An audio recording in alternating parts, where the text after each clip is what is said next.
Le long du littoral nord de la France, du bord de la mer jusque dans l'intérieur des terres, il y a des hommes qui ne vivent que pour une seule chose, réussir à faire poser un canard sauvage sur une mare. Ces chasseurs ont fini par développer un trésor de ruse pour parvenir à leur fin. Une véritable science qu'ils appellent l'attache.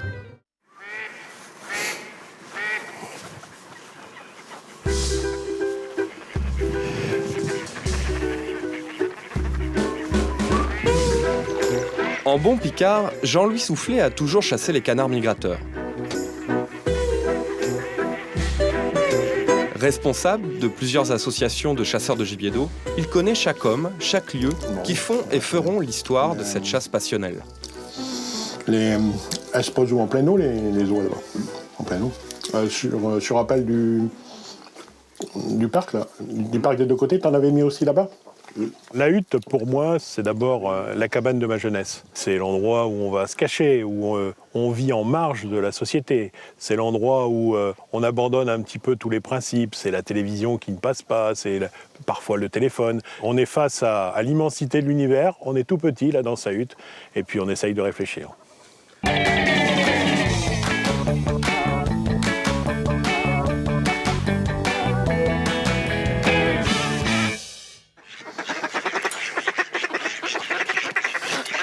Allez les petits, au boulot.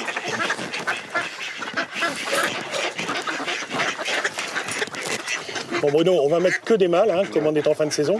Donc on va en mettre 3 sur l'arrivée du gibier. Vas-y, fais-les remonter si tu veux. Je chasse ici, sur la vallée de la Souche, quelques fois par an.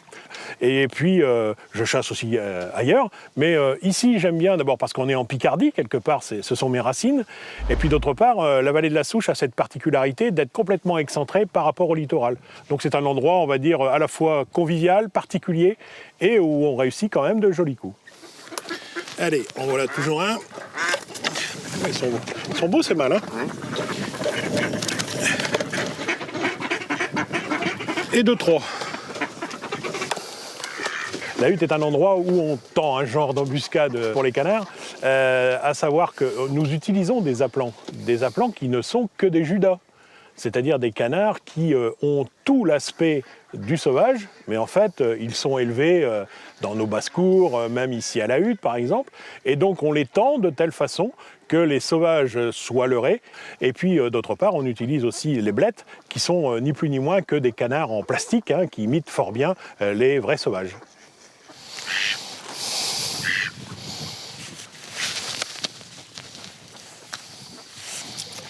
Les applants, les plateaux, les blettes, etc., ne sont pas placés n'importe comment. Ça répond à une logique, c'est la logique de la ruse. Cela repose sur une vieille technique, hein, qui a d'ailleurs été imitée par les aviateurs, c'est-à-dire de faire poser les oiseaux bec au vent, afin qu'ils s'appuient sur le vent pour venir se poser très près de nous. Donc pour cela, eh bien, on utilise les applants, c'est-à-dire qu'on va avoir un mâle qui va être sous le vent, c'est-à-dire au plus près du vent, hein, qui va donner l'alerte à ses copines. Ils vont ensuite tourner, faire un cercle et revenir face, bec au vent, venir se poser à 25-35 mètres. Pour moi, la chasse au gibier d'eau n'existe que par le fait que l'on attache des oiseaux. L'attelage, c'est prépondérant. Le coup de fusil final, c'est la conclusion. Mais le cœur du problème, c'est bien l'attelage. Là où toutes nos neurones fonctionnent, c'est uniquement pour la tâche. Il faut trouver le moyen de les faire poser. Une fois que c'est posé, après, c'est l'habitude, quoi.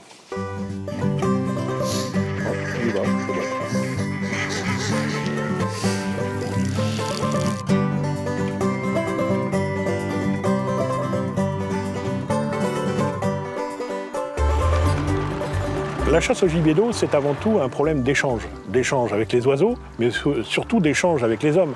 Les expériences des uns peuvent bénéficier aux autres. Et donc, pour moi, aller à la rencontre des autres chasseurs, c'est vraiment ma seconde nature. Le département de la Somme, en Picardie, est considéré par beaucoup comme le lieu de naissance historique de la chasse à la sauvagine. Jean-Louis connaît chaque hutte du département. Mais il y en a une où l'attache est vraiment singulière. Pas seulement parce que Dany est une femme, mais bien parce que sa hutte est idéalement placée.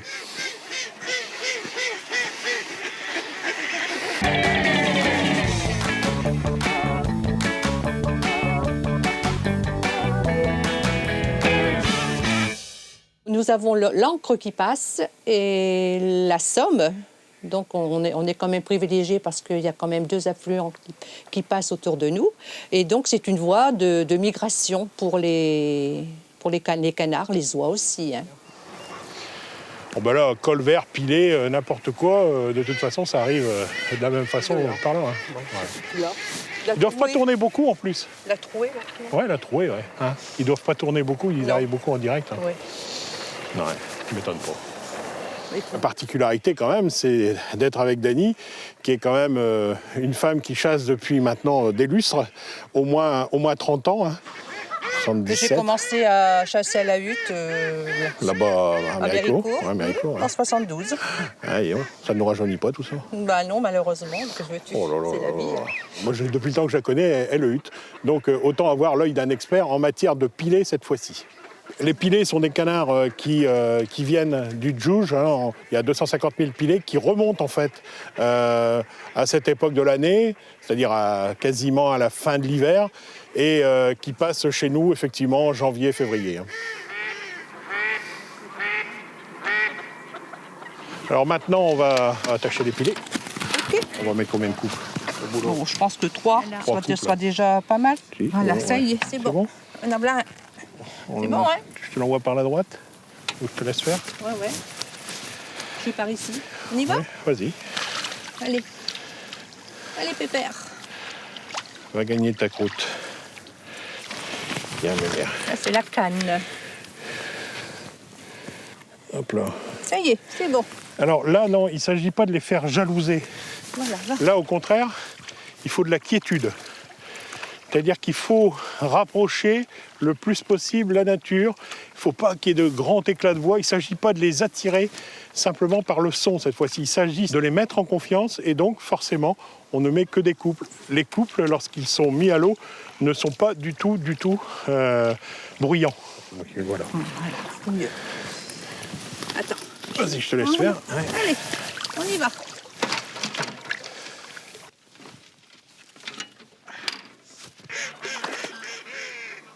Donc là, si je comprends bien, tu as 3 paquets de blettes, un là-bas au bout. Ça, c'est carrément sur l'arrivée, alors? Là, c'est pour... oui.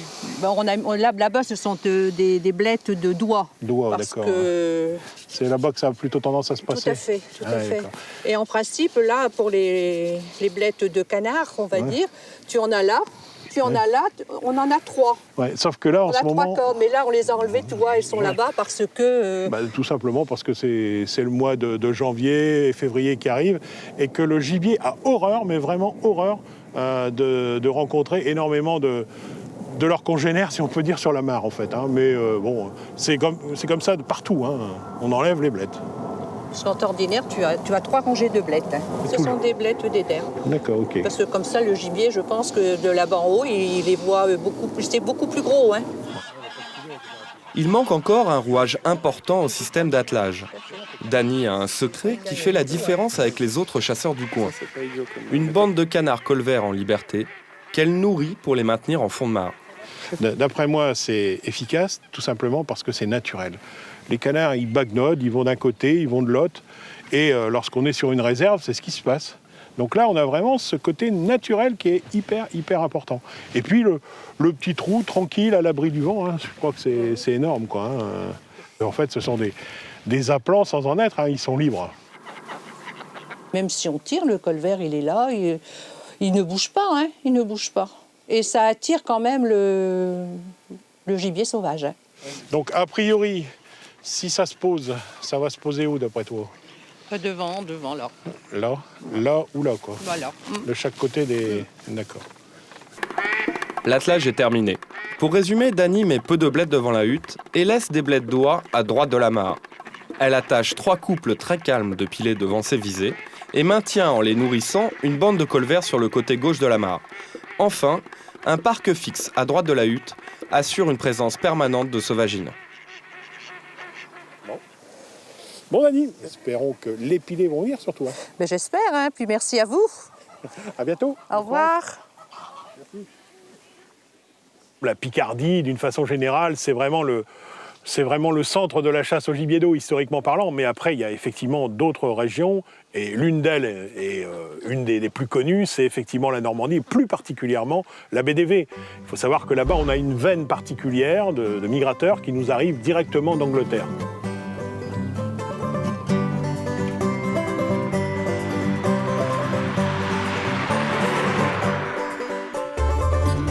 Là, on a changé complètement de région. Il s'agit cette fois-ci des Normands avec leur caractère bien trempé, des Normands qui ont une façon d'attacher qui diffère un peu des nôtres.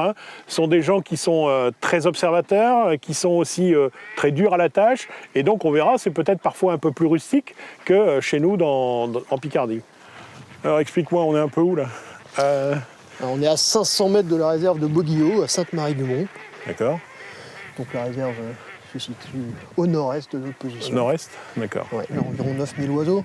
D'accord. Bon, essentiellement sarcelles, siffleurs, un peu de souchet, un peu de pilet. Et donc, tu arrives à les accrocher, toi, d'ici? C'est pas évident.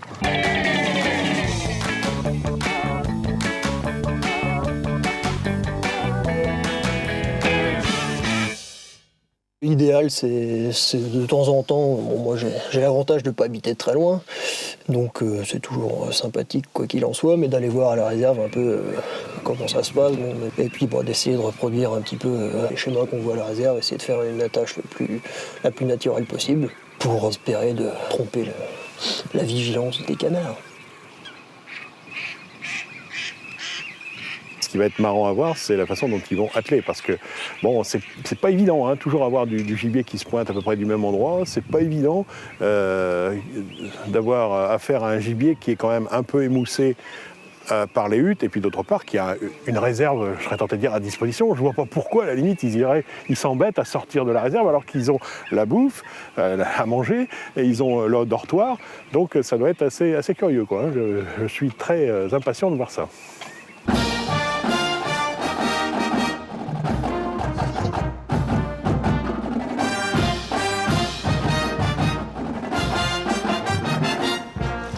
Toujours été moi le patron. C'est le plus gros qui décide. Michel Audiard, dans un de ses films, en tant que parolier, disait « Quand les gros de 120 kilos parlent, ceux de 60 la ferment ».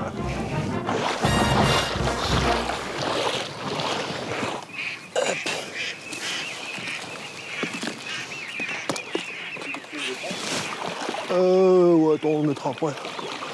Donc j'en éclate quelques-unes au milieu des lignes.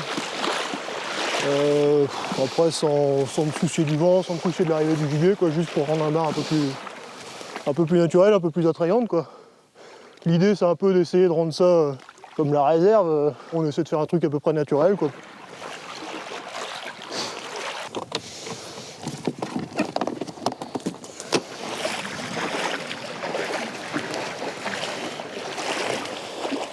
Les beaux oiseaux, hein.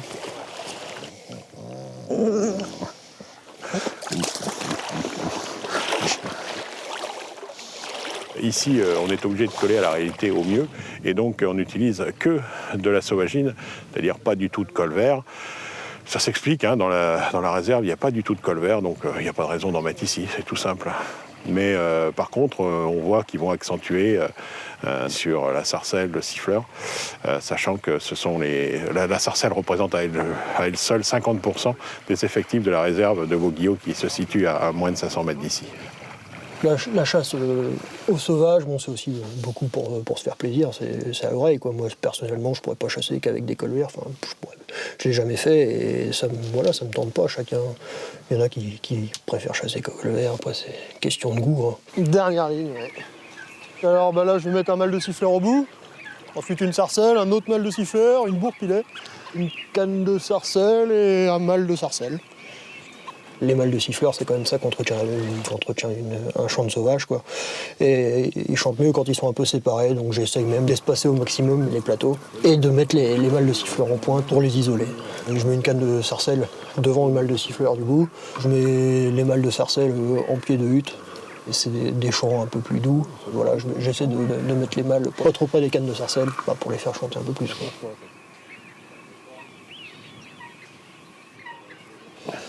Ça y est, il n'y a plus qu'à.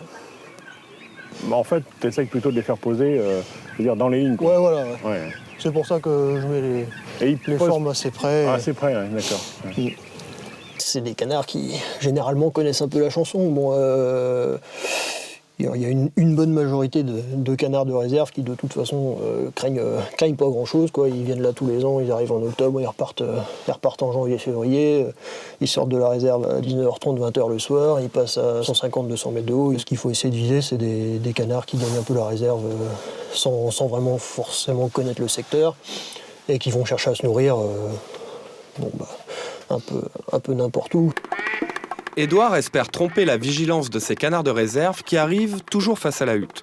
Pour ce faire, il utilise 4 petits paquets de blettes qui occupent le terrain entre les 4 lignes d'appelant. Les lignes marchent toutes sur le même principe. Un mâle de siffleur démonstratif au fond et au plus près de la hutte, une discrète sarcelle. Bon, cette fois-ci, tout est tendu. Comme on dit chez moi, les cinclettes. Eh ben, c'est bien gentil. Merci. À quelques kilomètres de là, Jean-Louis a rendez-vous avec une équipe d'un autre gabion. Ils sont à peine à 8 km de la réserve de Boguillot et un peu plus près de la BDV. Pourtant, leur manière d'attacher est complètement différente. Ils ont ici d'autres contraintes.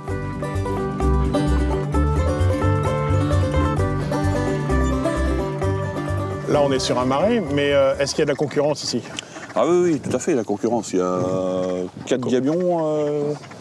Vraiment proche 4, on en voit un 5e là-bas, voire 6e, parce qu'ils sont 2 côte à côte. Ouais. Il y en a un petit dans le fond du marais, là, en face. Mais, Et vous arrivez quand même à tirer votre épingle du jeu? oui, il faut bien sûr jouer avec nos sauvages. Il faut dire les choses, on est au milieu de tout le monde, bon voilà. Il faut être un petit peu plus pointu quand c'est possible, quoi. Mais c'est pas toujours évident. On n'est jamais sûr de rien.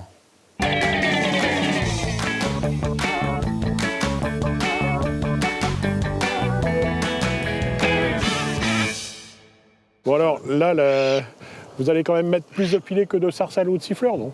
Non, il y a quoi? Il y a une dizaine de pilets, il y a 6 mâles pilés, 4 femelles. Ouais. Sinon, après, en siffleur, on a chargé un plan siffleur, il y a... Combien de siffleurs? 15 siffleurs? Je pense. Moi, j'attache avec 4 siffleurs, hein, pour la petite histoire.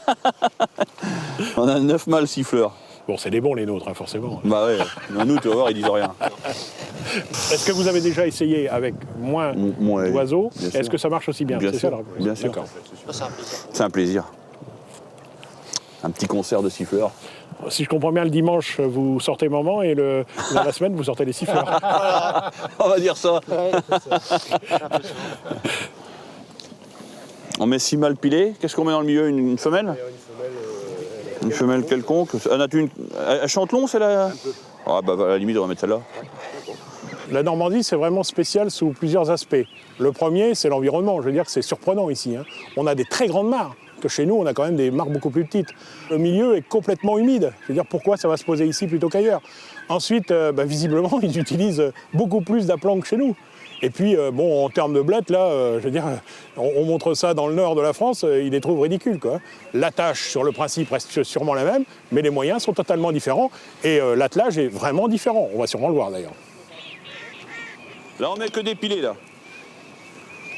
On remplace les formes par des naturels, quoi, par du sauvage. En fin de saison, on évite, on oublie un peu les blettes parce que les oiseaux ont subi ça toute la saison. On fait des blettes naturelles, quoi, c'est-à-dire on met des oiseaux. Là, on attache les mâles sarcelles. Je dirais que c'est plutôt là où ça va... S'il y a une pause, elle va venir ici, quoi. Souvent, ils viennent voir le petit groupe de mâles sarcelles, je sais pas, ça a l'air d'attirer pas mal d'oiseaux. Ils sont calmes. En les regardant faire en réserve quand ils paradent, ils sont vraiment espèce par espèce. Hein. Ils n'acceptent pas les autres espèces autour. On essaye de respecter la même logique, quoi. On essaye de se rapprocher plus du naturel, quoi. On va attacher tous les mâles siffleurs les plus violents, donc on les attache sous le vent, eux. Hein, comme ils sont un peu plus forts, puis qu'ils sont assez chanteurs. Puis on calmera le jeu après avec le reste devant, avec les petites cannes sarcelles, etc. C'est une attache très particulière, hein, c'est ce qu'ils appellent l'attache en boule. Donc on voit, ce sont 5 paquets de 7 sauvagines. Alors tantôt des siffleurs, tantôt des sarcelles, tantôt des pilets. Mais c'est quand même très, très singulier, très original. Et visiblement, ça marche, hein. Là est le principal. Mais cette technique de boule, c'est bien la première fois que je la vois, oui. Les oiseaux, à cette époque-là, si on les regarde faire dans les réserves, bon, ben, ça parade beaucoup, hein, ça parade pas mal. On voit beaucoup justement des 5-6 mâles pilés avec une ou deux cannes pilées. Hein, ça parade, c'est celui qui sera le plus beau pour attraper l'heureux élu. Donc voilà, on essaie de reproduire à peu près ça sur les pics parce que bon, c'est plaisir avec ça. On se fait peut-être des films, hein, mais je pense que ça, on se rapproche du naturel quand même. Surtout pour la saison.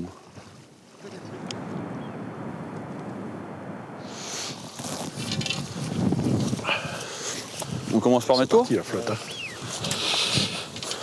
Bah, l'eau, on va la mettre juste avant les herbes, là. En ligne avec les fleurs. Puis la canne, bah, je vais aller la mettre un peu plus loin.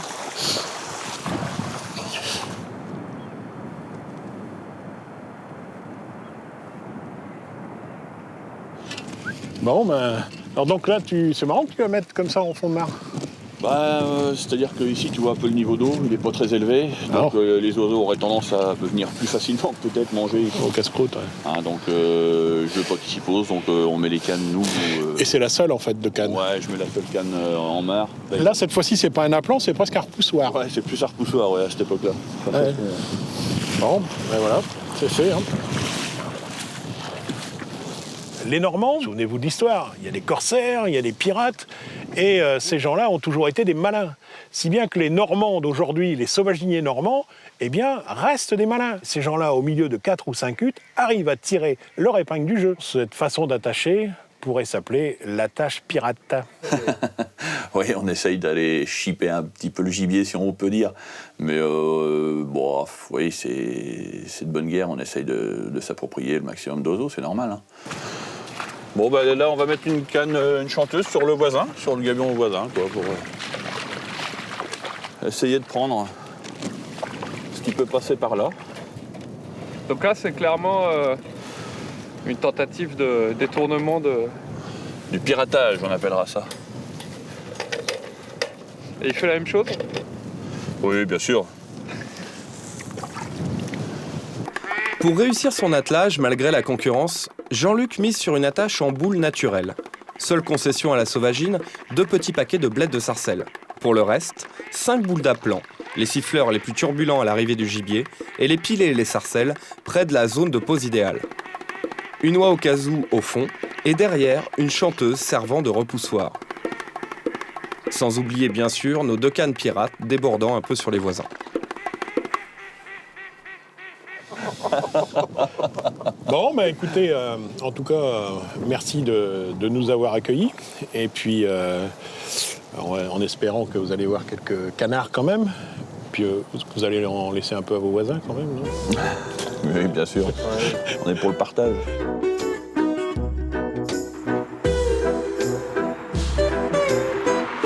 Jean-Louis ne revient pas en Picardie les mains vides.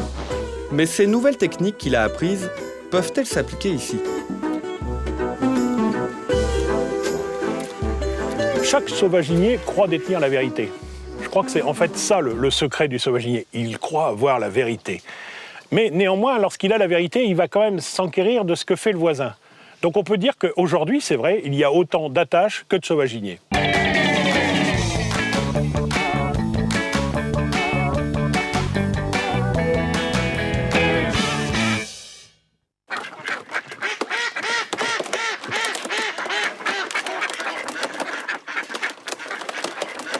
Pour nous, chasseurs de gibier d'eau, il y a un livre qui est vraiment la Bible.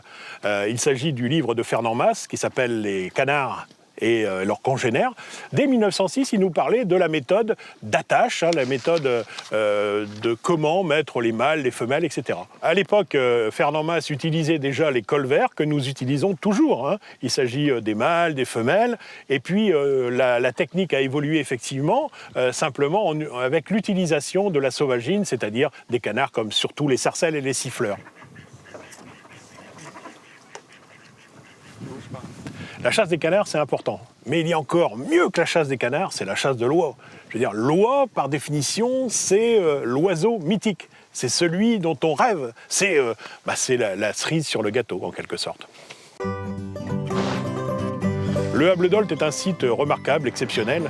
Les oies arrivent, à dire du sud de la France, à cette époque de l'année, et viennent en quelque sorte buter dans les falaises. Et là, ils se retrouvent face à une immensité de prairies surtout, avec de nombreuses huttes. Et là, la concurrence est vraiment très exacerbée.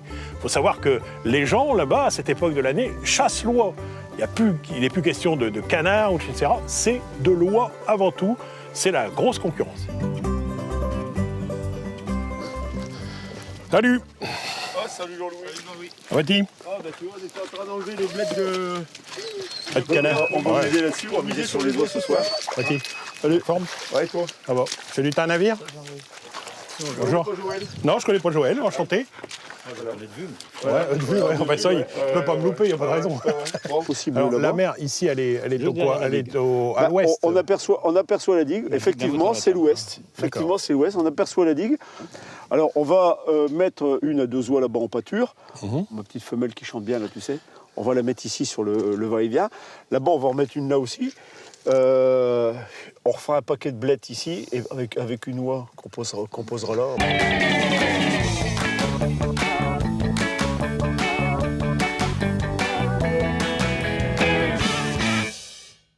J'essaye de me mettre véritablement dans la peau des oiseaux qui arrivent. Donc je visionne même, j'ai même l'impression d'arriver en hauteur. Et puis de voir ce qui va se passer sous mes pieds. Il faut véritablement se dire, attention, aujourd'hui on va tomber sur des oies qui vont être méfiantes. Pourquoi? Parce que par exemple, on n'a pas de vent. Lorsqu'il n'y a pas de vent, bien, elles se tiennent avec le cou dressé. Lorsqu'il y a du vent fort, elles ont déjà beaucoup de travail à lutter contre les vagues. Et donc elles sont un petit peu plus occupées. Donc il faut véritablement réagir comme elles pour tenir compte de la tâche lorsqu'on la fait.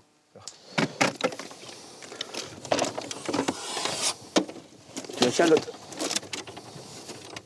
Ah. Tiens, vas-y, Joël, je te laisse monter. Monte sur la gauche.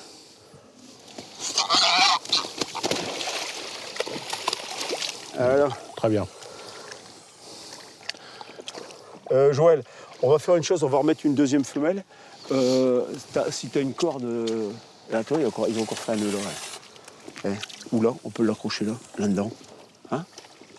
Alors, on vient de mettre... on est en train de monter les 2 femelles de ce côté-là. Puisque les oies, elles n'arrivent pas ici, c'est principalement elles. Et puis en plus, elles ont une très très belle voix. C'est marrant. Toi, tu mets tes femelles à l'arrivée. Ouais, alors je t'explique, c'est parce qu'on va mettre un mâle qui va être beaucoup plus haut là-bas à décaler. Il ne sera pas sur l'aire de pause. D'accord, ok. D'accord. Okay. Et l'autre mâle sera lui par contre dans la pâture. C'est un endroit d'abord remarquable. Il faut savoir que le Hable d'Olt, par son biotope, est vraiment très très exceptionnel. D'une part. D'autre part, il est le long du littoral. Or, on sait très bien que la plupart des oies qui vont, on va dire, faire des mouvements erratiques du Guadalquivir vers les lieux de nidification risquent de passer à 80% par ici. C'est un endroit où elles trouvent à manger, c'est un endroit où elles peuvent se reposer. La tâche de l'oie cendrée n'est pas particulière. Je veux dire, on attache partout l'oie cendrée, mais ici, il y a des contraintes qui font que c'est particulier. On va maintenant commencer à bletter la partie qui se trouve sur l'arrivage. Alors, contrairement à ce qu'on pourrait croire, c'est que les oies, souvent, elles aiment bien se mettre à l'écart et revenir tout doucement vers le paquet de blettes. Elles ne posent pas directement dans les blettes. Il y a un groupe familial qui est très fort. Souvent, elles arrivent, elles sont en famille. Elles ne se connaissent pas, donc elles ne se mélangent pas tout de suite. Et c'est pour ça qu'il faut faire très attention à ça. Si on bourre des blettes n'importe où, tu risques d'avoir des postes très loin.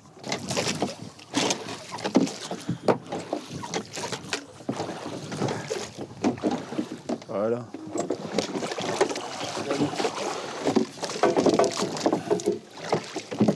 Tiens, on va en remettre une ici.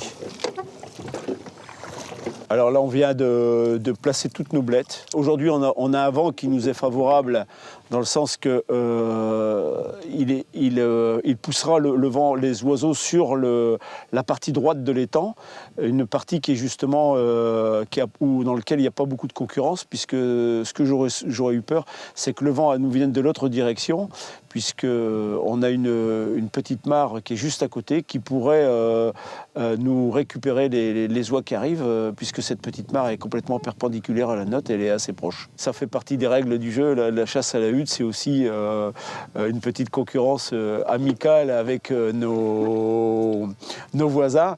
Bon, et puis quand il est arrivé une bande d'oies et qu'elle a fait quelques kilomètres, tout le monde espère la ramasser. Donc ça se comprend tout à fait que chacun veut l'avoir pour lui et pas pour les autres.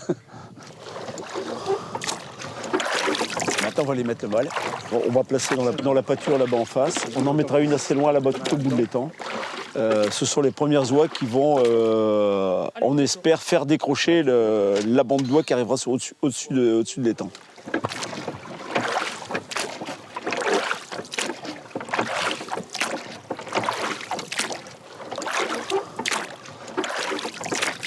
Là, Jean, vous allez faire quoi? Là, je vais passer le barbelé. Vous allez Ouais, alors là, on va aller poser une oie carrément sur l'arrivée du gibier.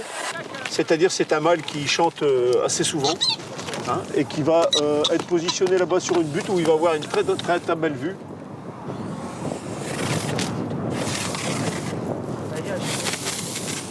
Allez, viens ici.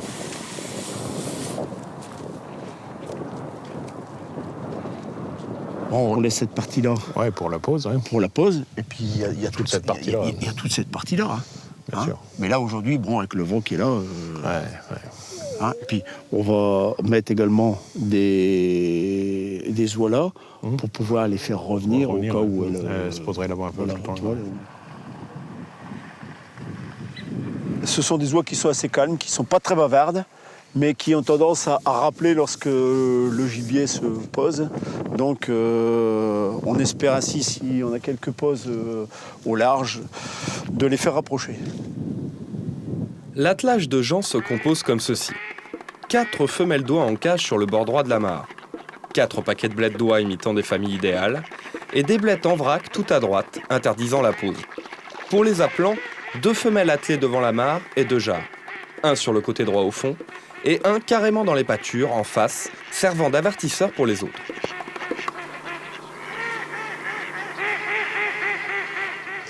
Bon, alors ça y est, cette fois-ci, tout est en place. Bah ouais, tout est en place et tu vois, regarde, voilà, le blétage et l'amarrage est complètement terminé. Et là, avec le vent qui s'est levé, on voit bien ce qui peut se passer maintenant. On voit très bien que si les oiseaux ils arrivent, l'air de pause qu'il peut y avoir. D'accord. Bon, ben écoute, on n'a plus qu'à réintégrer la hutte et puis... moi, j'ai plus qu'à espérer qu'il arrive des oies cette nuit. Ah oui, ça, c'est la belle incertitude de la chasse au gibier d'eau. Il n'y a pas que sur le littoral que l'on chasse exclusivement ce gibier mythique. Dans l'intérieur des terres aussi, la vallée de l'Ancre, certains chasseurs choisissent de tout miser sur l'oie. La seule différence, c'est qu'ici, il n'y a presque pas de concurrence. Salut Florian. Ça va Jean-Louis? La forme? Ouais. Franchement, aujourd'hui. Avec un vent bien placé. Oui, tout à fait. Aujourd'hui, tu vas me montrer quelque chose qui tourne autour de l'oie, je pense. Ouais, on va atteler les oies, uniquement les oies. On va faire une attache uniquement pour les oies, qui est un peu différente que de celle de la vallée de la Somme. Pourquoi? Parce qu'on a des poses qui sont assez naturelles, donc on va bléter très très peu et on va attacher quelques cendrées.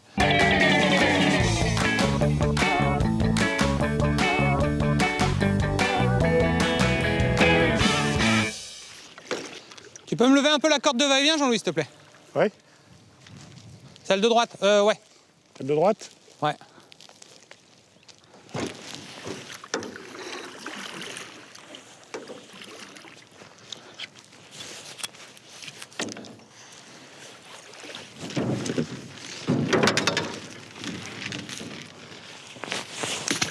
Alors, de particulier ici dans cette mare, d'abord, c'est son positionnement dans une vallée qui est quand même relativement encaissée par rapport à ce qu'on a pu connaître jusque-là, par rapport au DPM.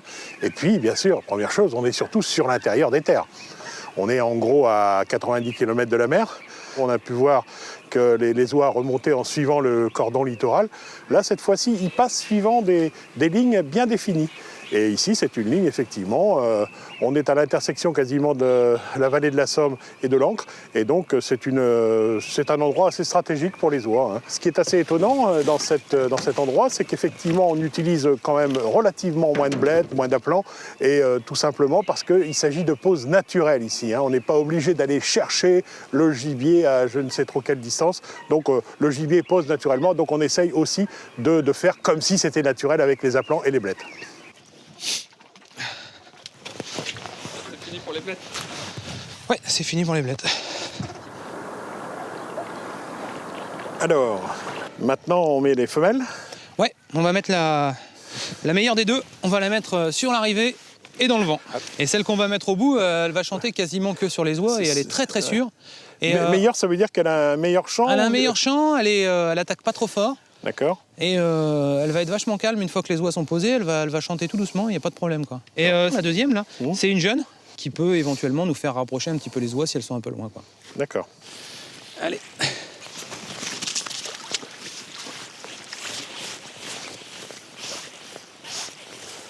Tu vas la mettre loin, le lois? Non, je la mets pas très loin en fait, regarde, elle va être à 5-6 mètres du paquet de blettes en fait. Le paquet il est juste mis pour pas qu'elle s'en mêle avec. D'accord. Et en fait, de loin, on a l'impression que c'est carrément une petite famille d'oies qui est là. Famille recomposée, bien sûr. Voilà, tout à fait.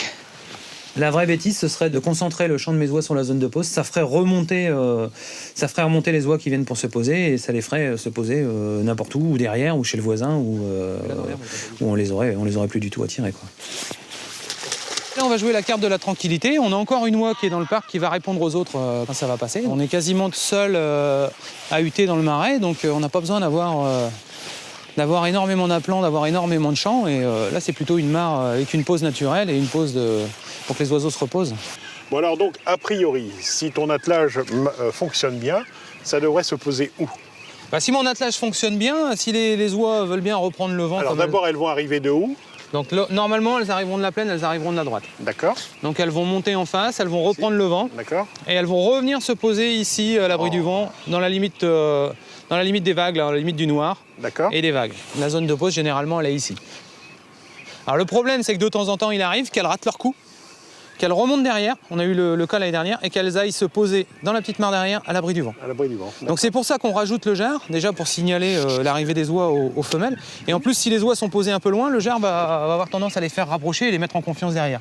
Parce que sinon, derrière, ça a tendance à se poser quand même relativement loin. Et donc derrière, vous avez la possibilité aussi de prélever? Voilà, on a la possibilité de tirer. D'ailleurs, la hutte est aménagée pour pouvoir tirer des deux côtés. Donc on peut tirer sur la mare principale et on peut tirer sur la mare qui est derrière. Il y a des guignettes qui sont derrière. Ouais. Et t'as couplé avec ces deux-là ou Il est couplé avec les deux femelles. Donc dès que lui va chanter, ça va répondre. D'accord. Ça va répondre tout de suite. Ok.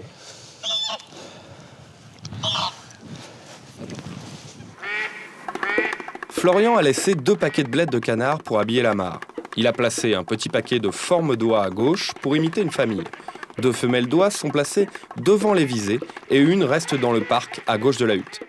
Le jar, lui, est placé dans la petite mare derrière. Il y a donc 2 zones de pose possibles.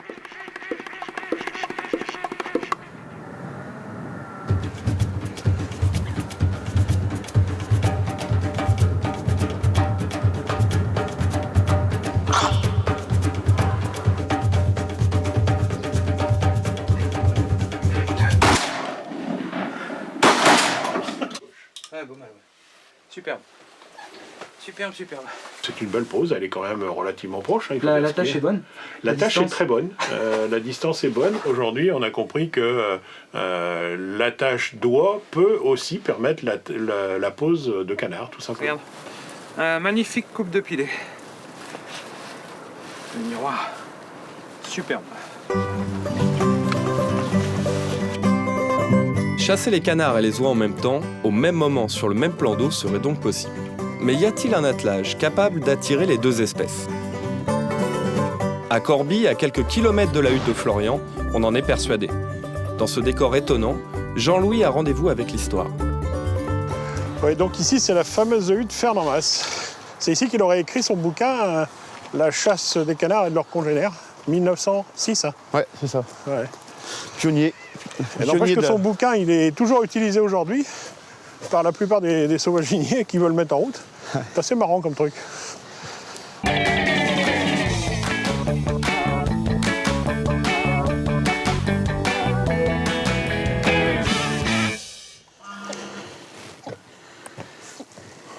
c'est non seulement une hutte réputée, mais en plus c'est une des premières huttes de la Somme, voire même de France. Hein. Elle a été construite visiblement entre 1890 et 1900.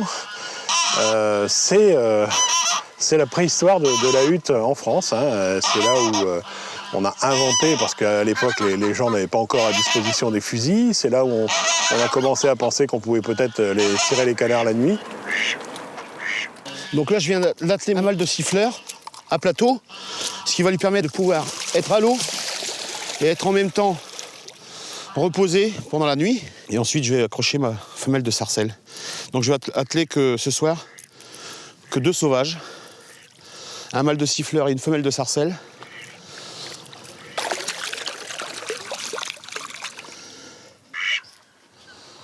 Voilà. Tiens, tu peux me tenir le va-et-vient ?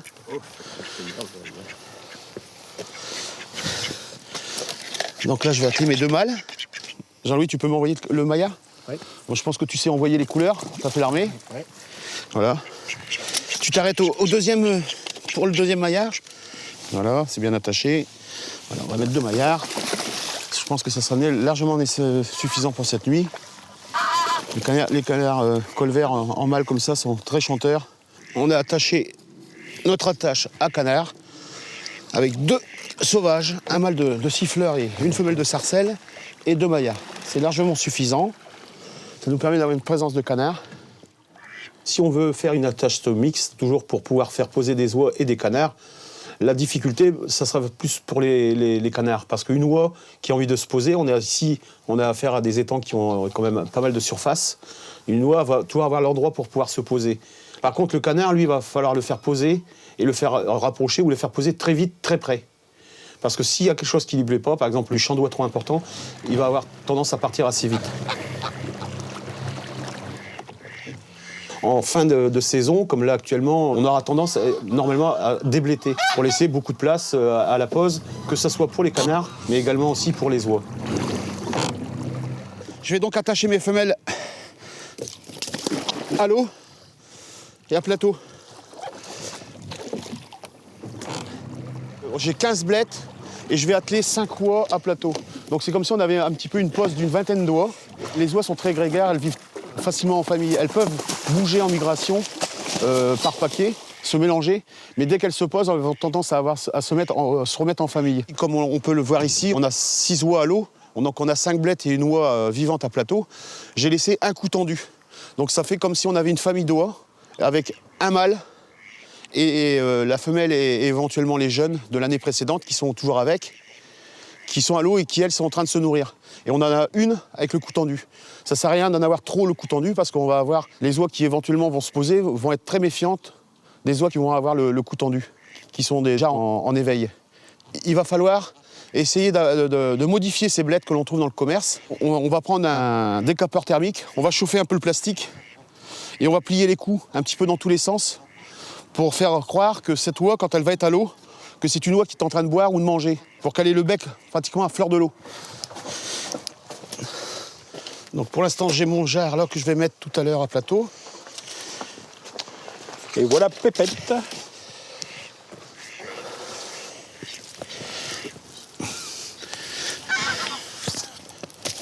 Et j'ai cette oie cendrée qui est là, qui reste très calme, au pied de hutte, juste sous la guignette. Elle sait qu'on ne lui veut pas de mal. On va la laisser tranquille dans quelques instants et elle va passer sa fin d'après-midi, sa nuit là au pied de hutte. Elle va écouter le jar qui est attelé à l'eau et elle va surveiller le ciel également pour moi, quoi.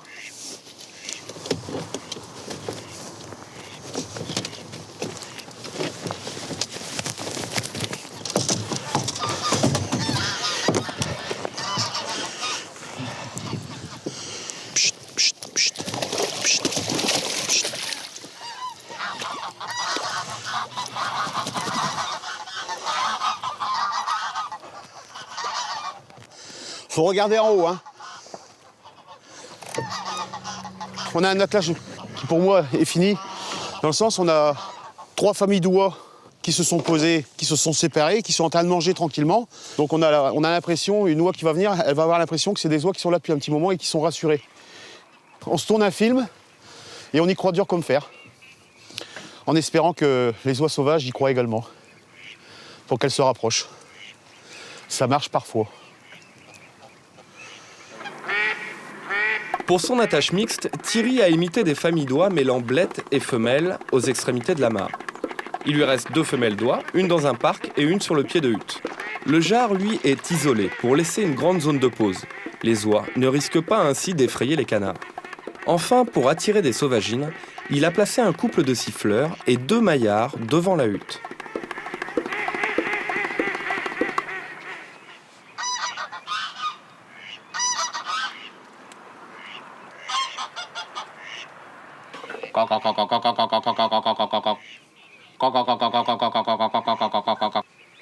Alors Pépette, tu vas me répondre?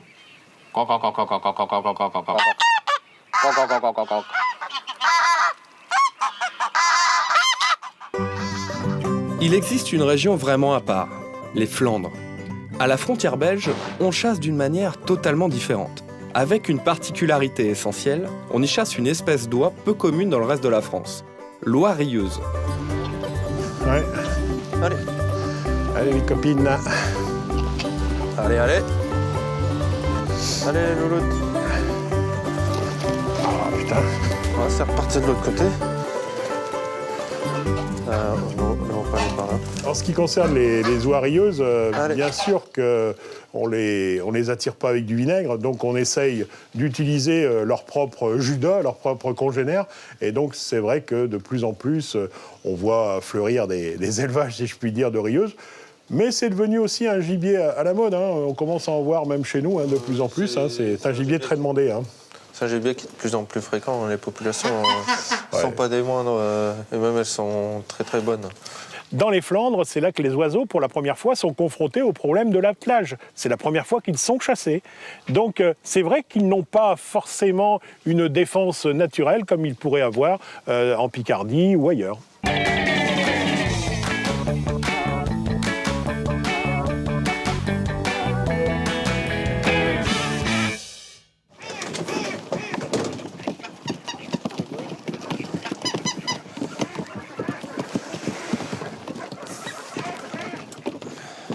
C'est une très jolie hutte.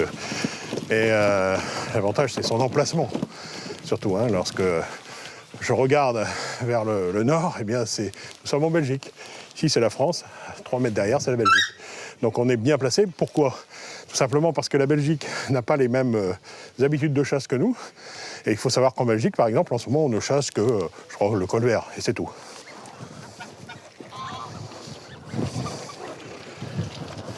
Alors donc, Ludo a 6 oies, toi 19, 25. Dedans, tu as combien de cendrées? 3 rieuses et 3 cendrées. Et moi, 5 cendrées, 2 moissons et le reste en rieuse, 12 D'accord. À vue de nez comme ça, donc, on a une partie qui est, on va dire, meublée par les aplants, les blettes, etc. Et une partie sur laquelle vous ne mettez rien du tout. Rien du tout. Elles arrivent de l'Isère essentiellement, sur la partie face à la hutte et par derrière également. Elles suivent un peu, on va dire, la vallée de l'Isère. Là, on est à quelques kilomètres d'une réserve belge. La réserve du Blancard. La réserve du Blancard, exactement. Et le sens du vent influence sur la direction de départ de cette réserve pour aller au gagnage. Donc, les blettes. Pourquoi, d'abord, combien de blettes en gros, et pourquoi ici et pas là-bas? Quantité de blettes, il y en a presque une cinquantaine. Sur la disposition, c'est à peu près simple. On met un gros paquet sous le vent pour diriger nos oiseaux à une pause là où on veut. D'accord. Ici, on a les 2 sous-espèces de rieuses. À ma gauche, une rieuse européenne. Et celle-ci, c'est une rieuse du Groenland. La différence se fait sur la couleur du bec. La rieuse du Groenland a le bec orangé et la rieuse européenne a le bec rose. Au niveau du chant, il n'y a aucune différence. Bon, on va aller les poser. On les dispose afin de séparer les couples. Enfin, sur notre attelage, on ne joue pas trop sur la jalousie des couples. Étant donné que ça crée un groupe, le groupe est formé, la hiérarchie est respectée. On place généralement les dominants sur les zones d'arrivée pour entraîner tout le reste de l'attelage. C'est très organisé, mais il le faut. Hein. À partir du moment où on a pas mal d'espèces, avec une prédominance, on l'a vu quand même, des espèces type rieuse. Mais il le faut d'abord parce que chaque rieuse a sa place. Hein. Il y a des longs bouts, on le sait, pour les canards. Il y a sûrement aussi des oies plus chantantes que d'autres. Et puis, d'autre part, il faut tenir compte à la fois du vent, il faut tenir compte à la fois des blettes, il faut également être très, très soigneux parce que ce sont quand même des bêtes qui sont pas... Elles sont rustiques, certes, mais elles méritent quand même une attention, on va dire, soutenue, quoi. Hein. On passe là, gros.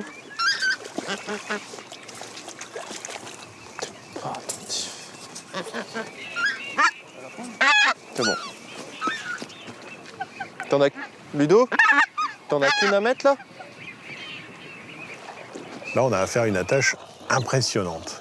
C'est-à-dire que voir autant d'oies, bien sûr, c'est assez peu commun. Et puis, de surplus, voir autant de canards, là aussi, je suis un peu estomaqué. J'espère que ça sera efficace. Là, on pose les femelles. J'ai quand même mis un jar, mais il a un cri assez doux. Il hurle pas trop. Donc là, cette ligne-là, elle sert un peu à scotcher les oies. Notre attelage à oies est bien ficelé sur les champs, sur leur attitude par rapport aux champs. C'est-à-dire que sur un oiseau qui passe, un canard ou un rapace nocturne, elles vont chanter, mais pas de la même façon que sur leurs congénères. Ou bien tu le mets en biseau. Ouais, voilà, ça c'est bien. Tu les mets sur le toit? Ouais. Marrant, hein, d'atteler sur le toit de hutte. Celle qui est sur le toit de la hutte, c'est une femelle que je mets là, quelque part pour rassurer, parce que la hutte, elle n'est pas vraiment intégrée dans le paysage, hein, ça fait quand même une butte. Donc, elle rassure les oies par rapport à l'installation. En plus, elle joue le même rôle que les géards qu'on met sur les extérieurs. C'est-à-dire que s'il y a des oies qui passent au-dessus, elle va lancer également l'attelage. Bon alors, qu'est-ce qu'on fait là maintenant? Là, on va positionner les jarres aux abords de l'étang. D'accord. Les jarres de quelle espèce? Rieuse cendrée. D'accord. Et de telle manière à ce qu'eux sonnent l'alerte s'il y a quelque chose qui passe. Et vous les mettez toujours à l'opposé du vent, alors? Toujours les jarres à l'opposé du vent. Et tu chantes toute la nuit. Bon alors, combien de temps pour attacher tout ça? 2h30. 2h30, ouais. Ouais. Alors, on avait dit tout à l'heure à peu près 25 oies.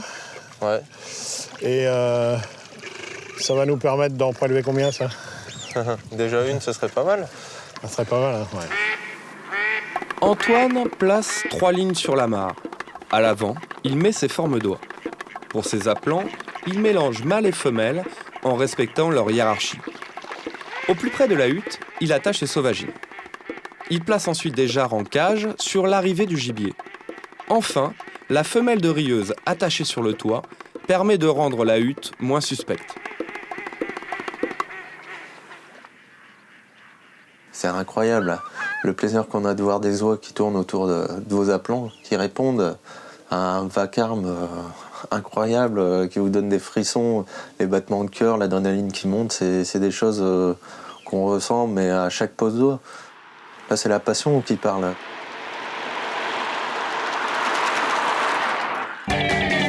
Regarder les autres attachés, c'est bien, mais chasser, c'est mieux. Jean-Louis revient enfin sur ses terres après son périple. Une surprise de taille l'attend près de l'un de ses parcs. Putain, elle est partie où? Elle est où? Ah oui, d'accord.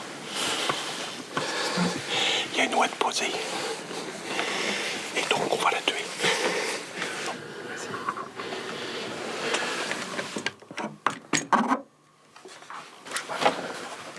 C'est bon, j'y suis.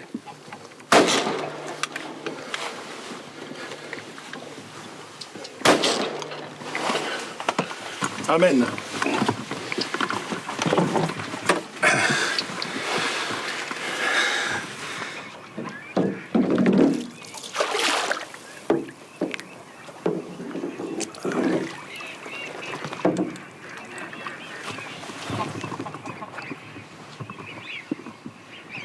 l'arbre, copain?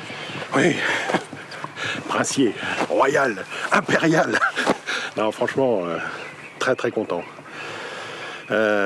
Si tout ce qu'on a vu au travers de notre périple mérite au moins un coup de chapeau, à la fois aux huttiers qui nous ont montré leur méthode, et puis dans l'application aussi peut-être, on a réussi à trouver le moyen. Donc je pense qu'on est satisfait, on a appris plein de choses, et puis la mise en pratique nous permet aujourd'hui d'afficher un large sourire.